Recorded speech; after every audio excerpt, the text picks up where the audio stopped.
అప్పుల బాధలు వెంటాడుతున్నాయా? అయితే 6 JVR వారి జాతిరత్నాలు ధరించండి. నిజామాబాద్ జిల్లాలో దారుణం చోటు చేసుకుంది. తన అక్రమ సంబంధానికి అడ్డొస్తున్నాడని చెప్పేసి ప్రియుడితో కలిసి భర్తను కడతేర్చింది ఒక భార్య. ఈ ఘటన నిజామాబాద్ జిల్లాలోని నాల్కల్ గ్రామంలో చోటు చేసుకుంది. అసలు ఏం జరిగింది అనంటే, సంధ్య, ప్రశాంత్ అని ఇద్దరు భార్యాభర్తలు ఉన్నారు. సో ప్రశాంత్ కొన్ని నాళ్ళ క్రితం గల్ఫ్కి కూడా వెళ్ళొచ్చాడు. ఇంతకుముందు ప్రీవియస్గా గల్ఫ్కి వెళ్ళేవాడు. ఎందుకంటే ఇక్కడ సంపాదన సరిపోవట్లేదని చెప్పేసి భార్యని ఎంతో బాగా చూసుకోవాలని చెప్పేసి తనకు దూరంగా ఉన్నా కూడా ఆ ప్రేమను, ఆ బాధను దిగమింగుకొని గల్ఫ్ వెళ్ళి అక్కడి నుంచి డబ్బులు పంపిస్తూ ఉండేవాడు. భర్త దూరంగా ఉన్న సమయంలో అనిల్ అనే అతనితోని సంధ్య అక్రమ సంబంధం ఏర్పరచుకుంది.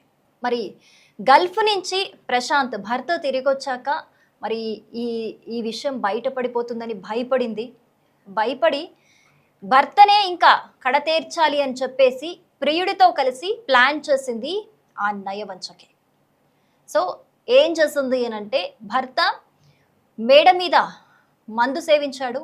మందు సేవించిన తర్వాత ప్రియుడు అనిల్తో కాకుండా సాయి అనే ఇంకొక వ్యక్తి సహాయం తీసుకొని సాయి అనే అతనితోని పైనుంచి మేడపై నుంచి కిందికి తోసేసింది సంధ్య. సో ప్రాణం అయితే పోలేదు, కానీ హాస్పిటల్కి అయితే తీసుకెళ్లారు. దెబ్బలు తాకాయి, హాస్పిటల్కి అయితే తీసుకెళ్లారు.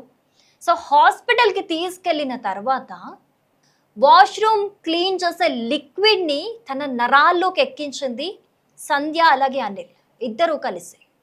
సో దీనివల్ల ప్రశాంత్ ప్రాణాలైతే కోల్పోయాడు. ఇక్కడ మనం అబ్జర్వ్ చేయాల్సింది ఏంటి అని అంటే, సరే ఇందులో ప్రియుడు అనిల్ అలాగే వాళ్ళకి హెల్ప్ చేసిన సాయి అనే వ్యక్తి ఇన్వాల్వ్మెంట్ కూడా ఉంది. వీళ్ళందరినీ కూడా పోలీసులు ఇప్పుడు అదుపులోకి తీసుకున్నారు. ఓకే, ఇక్కడ వరకు బాగానే ఉంది. కానీ హాస్పిటల్లో జాయిన్ చేశాక హాస్పిటల్లో ట్రీట్మెంట్ పొందుతున్న ఒక పేషెంట్ బాధ్యత అనేది హాస్పిటల్ యాజమాన్యాది. మరి వీళ్ళు వచ్చి ఒక టాయిలెట్ క్లీనింగ్ లిక్విడ్ తన నరాల్లోకి ఎక్కిస్తుంటే హాస్పిటల్ వాళ్ళు ఏం చేస్తున్నారు? పేషెంట్ని కనిపెట్టుకొని ఉండకుండా. అంటే అక్కడ కూడా ఎవరైనా వీళ్ళకి హెల్పర్స్ ఉన్నారా? లేకపోతే వాళ్ళు దాన్ని పట్టించుకోలేదా?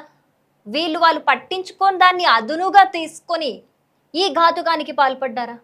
అంటే వాళ్ళు ముందుగానే ఒక పథకం ప్రకారమే పైనుంచి కిందికి తోసేసి హాస్పిటల్కి వెళ్ళాక ఈ విధంగా చెయ్యాలని ప్లాన్ చేసుకొని మరి చేసినట్టుగా మనకి క్లియర్గా కనిపిస్తుంది. సో ఈ ఇన్వెస్టిగేషన్లో అయితే పోలీసులు ఆస్తుల వివరాలను కూడా సేకరిస్తున్నారు. ఆస్తి వివరాలు అంటే ఎవరి పేరు మీద ఉన్నాయి ఆస్తులు అనేది కూడా ఇన్వెస్టిగేషన్ జరుగుతుంది. సో కంప్లీట్గా భర్తని కడతీర్చి అనిల్తోని ఉండిపోవాలి అన్నది సంధ్య ప్లాన్గా మనకు తెలుస్తోంది.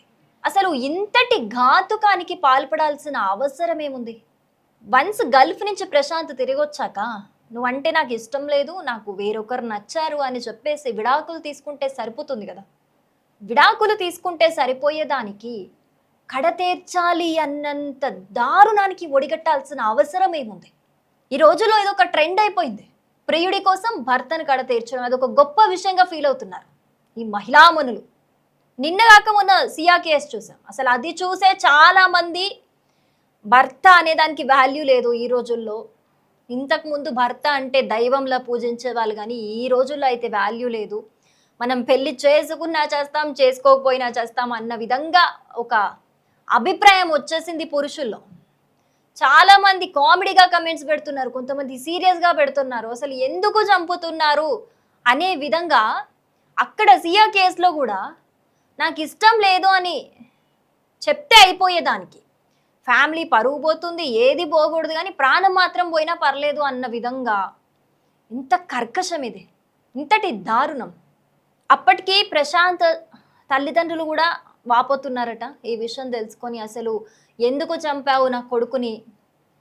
నీకు ఎవరన్నా నచ్చితే వాళ్ళతో వెళ్ళిపోవాల్సింది, కానీ ఇంతటి దారుణానికి పాల్పడాల్సిన అవసరం ఏముంది అన్నట్టు కూడా వాళ్ళు కూడా బాధపడుతున్నట్లుగా మనకు తెలుస్తోంది. అసలు ఈ రోజుల్లో మనము ఈ 2026 కాకుండా 2025లో చూసుకుంటే ఎన్ని దారుణాలు, ప్రియుడి కోసం భార్యలు చేసిన ఎన్ని దారుణాలు చూసాం మనం. ఇంకెప్పటికి ఆగుతుంది ఇది? ఎప్పటికి అర్థమవుతుంది వీళ్ళకి? ధైర్యం చేసి సింపుల్గా ఒక మాట చెప్పి వాళ్ళ జీవితంలో నుంచి వెళ్ళిపోతే సరిపోయే దానికి ప్రాణం తీయాల్సిన అవసరం ఏముంది? ప్రాణం తీస్తే తప్పితే అక్కడ ఒక సంతృప్తి రాదా? ఏమంటాడో తెలిస్తే, అక్రమ సంబంధం గురించి తెలిస్తే ఏమంటాడో అని ఒక భయం ఉంది, చంపడానికి మాత్రం ధైర్యం ఉంది. అదే ధైర్యంలో కొంత ధైర్యాన్ని కూడగట్టుకొని నేను ఇలా ఒక అతనితో అక్రమ సంబంధం పెట్టుకున్నాను, ఏదో ఒకటి నా మనసుకైనా దగ్గర అయ్యాడో, లేకపోతే నేను ఆయనతో వెళ్ళిపోవాలనుకుంటున్నానో, లేకపోతే ఏదో ఒకటి నీకంటే నాకు ఆయన బెటర్ అనిపించాడో, ఏదో ఒకటి చెప్పేసి వెళ్ళిపోతే అయిపోతుంది కదా. మహా అయితే పంచాయతీ పెడతారు, పెద్దల సమక్షంలో పంచాయతీ పెట్టి ఇలా చేస్తుంది ఏంటి అని చెప్పేసి. ఇక్కడ తెలుసుకున్నాడు కూడా కాదు ప్రశాంత్, తెలుసుకున్నాడు కాదు, తెలుసుకుంటాడేమో, తెలిసిపోతుందేమో అనే అనుమానంతో ఇంతటి దారుణానికి ఒడిగట్టింది సంధ్య. అంటే మేబీ భర్త ఇంట్లో లేడు కదా, గల్ఫ్కి వెళ్ళిపోయాడు, దూరంగా ఉన్నాడు. ఇంకా ఈ అనిల్ తోటి ఫుల్ ఫ్రీడమ్. మరి అప్పుడు చుట్టుపక్కల వాళ్ళు మాట్లాడుకుంటూ ఉంటారు కదా, ఒక అక్రమ సంబంధం ఉన్నప్పుడు ఖచ్చితంగా అందరికి అంట ఎక్కడో ఒక్కడ పడుతుంది. అడ్డప్పుడు మాట్లాడుకున్నప్పుడు భర్త ఆ ఏరియాకి వచ్చినప్పుడు వాళ్ళ నోట్లోనో వీళ్ళ నోట్లో ఏదో ఒక రోజుకో 2 రోజులకో వారంకో 15 రోజులకో ఏదో ఒక రోజు భర్త చెవులో అయితే పడుతుంది. అప్పుడు గొడవ జరుగుతుందేమో అని చెప్పేసి ముందుగానే భర్త అడ్డు ఉండకూడదు అని అడ్డు తొలగించుకున్నారు చాలా స్మార్ట్గా. కానీ వీళ్ళకంటే స్మార్ట్గా పోలీసులు వీళ్ళని పట్టుకొని అరెస్ట్ చేశారు. అసలు ఏం చేయాలంటారు ఇలాంటి మహిళలని?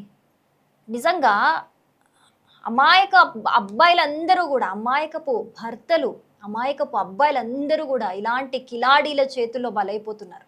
రోజు రోజుకు వీళ్ళ సంఖ్య పెరిగిపోతూ ఉంది. అసలు వీళ్ళకి కూడా ఒక పర్టికులర్ శిక్ష విధించాలి. ఇప్పుడు ఇదంతా ట్రెండ్ లాగా తీసుకొస్తున్నారు కదా, వీళ్ళకి కూడా ఒకవేళ ప్రియుడి కోసం భర్తను హతమార్చిన భార్యకు ఇలాంటి ఒక శిక్ష ఉంది అని తెలిస్తే వాళ్ళు గజగజ వణికేలా శిక్ష ఉండాలి. అప్పుడు కానీ ఆగేలా కనిపించట్లేదు. వాళ్ళు కూడా లైట్ తీసుకుంటున్నారు వాటిని. ఏముంది, జైల్లో కూర్చోబెడతారు, ఇన్ని సంవత్సరాలు పడతాయి. భయం ఎక్కడుంది ఇంకా వాళ్ళకి? అసలు మీరు చెప్పండి, ఇలాంటి ఆడవాళ్ళకి ఎలాంటి శిక్షలు పడాలంటారు? మీ అభిప్రాయం ఏంటి? తప్పకుండా కమెంట్ చేయండి. ఎవరెత్తేసారు కిందికి? నువ్వు ఎత్తేసినావా అలా భార్య ఎత్తేసిందా? పైకి నేనైతే అన్న ఫోర్స్ నేను ఆయనని ఇద్దరం కొట్టుకున్నామే. మేము కొట్టుకున్నాక వాళ్ళ వైఫ్ ఆమ్లెట్ తీసుకొచ్చిందా, ఆమ్లెట్ తీసుకొచ్చినాక తర్వాత ఇక నేను కొద్దిగా ఆయన కొద్దిగా ఫోర్స్ ఇట్లా ముందరికి వచ్చేసాం. ఇక నేనే లేపేసాను. నువ్వే తెచ్చినావా? నాకు ఒకటి లేస్తాడా, అలా వైఫే వేసింది.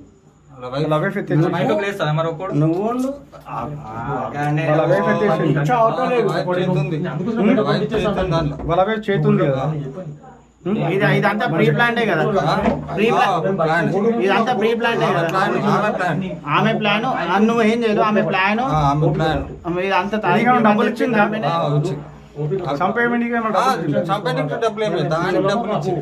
డబ్బులు ఇచ్చింది, మీరిద్దరు కలిసి ఒకటేసారి లేపేసి అంటే ఇట్లా కాలు గుంజంగానే పడ్డాడు. కిందికి వెళ్ళి కాలు గుంజేసి ఏ సైడ్కి వెళ్ళి పడ్డాడు? ఇక్కడ నుంచి ఇటు. ఎక్కడ నుంచి? ఇక్కడ నుంచి ఇటు. ఈడ భూమి అక్కడ నుంచి ఇటు ఒకటేసారి కాలు లేపేసి